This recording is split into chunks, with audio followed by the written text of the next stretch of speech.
பொது உடைமை கட்சியும் தன்னுடைய வாழ்க்கையும் பிரிக்க முடியாத ஒன்று என்ற அளவில் தன்னுடைய இளமை காலத்திலிருந்து தன்னை அந்த கொள்கைக்கு ஒப்படைத்துக் கொண்ட அருமை தோழர், எளிமையின் சின்னம், தியாகத்தின் உருவம், தொண்டரத்தின் தோழர் நல்லக்கண் அவர்கள் மறைந்தார் என்று சொல்வதை விட மக்கள் நெஞ்சங்களிலே நிறைந்தார். அவரை போற்றாதவர்கள் தமிழ்நாட்டில் கிடையாது. காரணம், அவர் கொள்கையை ஏற்காதவர்கள் கூட அவருடைய பண்பாலும் அவருடைய தன்னல மறுப்பாலும் ஈர்க்கப்பட்டவர்கள். அவருடைய வாழ்வு என்பது சமரசமில்லாத ஒரு போராளியினுடைய வாழ்வாகும்.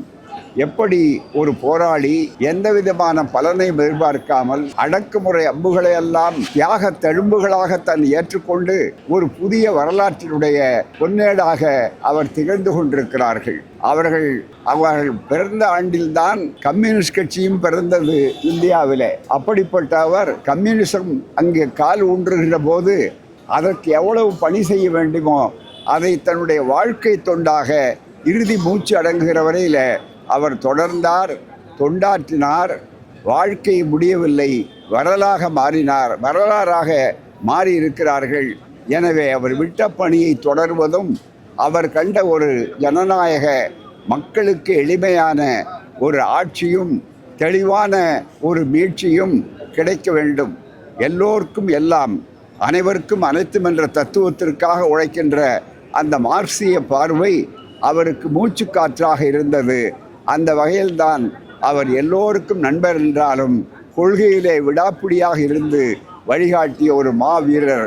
அவருடைய நினைவு என்பது எப்போதுமே வரலாற்றின் வைர வரிகளாக என்றைக்கும் மின்னிக்கொண்டே இருக்கும். வாழ்க RNK.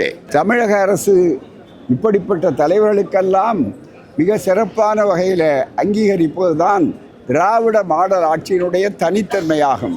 அதுவும் ஒப்பற்ற முதல்வராக இருக்கிற நம்முடைய முதல்வர் அவர்கள் அவருடைய தொண்டை அடையாளம் கண்டு சங்கரையா அவர்களுக்கு அடுத்தபடியாக அவருக்கு தகைசால் தமிழர் என்ற சிறப்பை அன்றைக்கு சொன்னார்கள். இன்றைக்கும் உடனடியாக அறிவித்தார்கள். அரசு மரியாதையோடு அவருடைய உடல் மிகப்பெரிய அளவு அடக்கம் செய்யப்படும் என்று சொன்னார்கள். எனவே அத்தகைய அறிஞர்களை, புலவர்களை, தொண்டு ஊழியம் செய்யக்கூடியவர்களை, உடல் உறுப்பு கொடைகளை கொடுக்கிறவர்களையெல்லாம் அடையாளம் காட்டுகிற ஒரு நல்லரசின் கீழே அவர்களுடைய பிரிவு, இயற்பிரிவு நடந்திருக்கிறது என்றால் அந்த மரியாதைக்கு உரியவர்கள் எப்படிப்பட்டவர்கள் என்பதை விட அந்த மரியாதையை தரகுன்றவர்களும் எப்படிப்பட்ட மனிதாபிமானிகள் என்பதை இந்த நிகழ்வு தெளிவாக மற்றவர்களுக்கு எடுத்துக்காட்டாக அமையும். இந்தியாவிலேயே இப்படி தலைவர்களுக்கும் தொண்டர்களுக்கும் தோழர்களுக்கும் அடையாளம் கண்டு செய்கின்ற ஒரு அரசின் கீழ் அவர் இருந்தார் என்பதுதான் அவருக்கும் பெருமை, அரசுக்கும் பெருமை, மக்களுக்கும் பெருமை.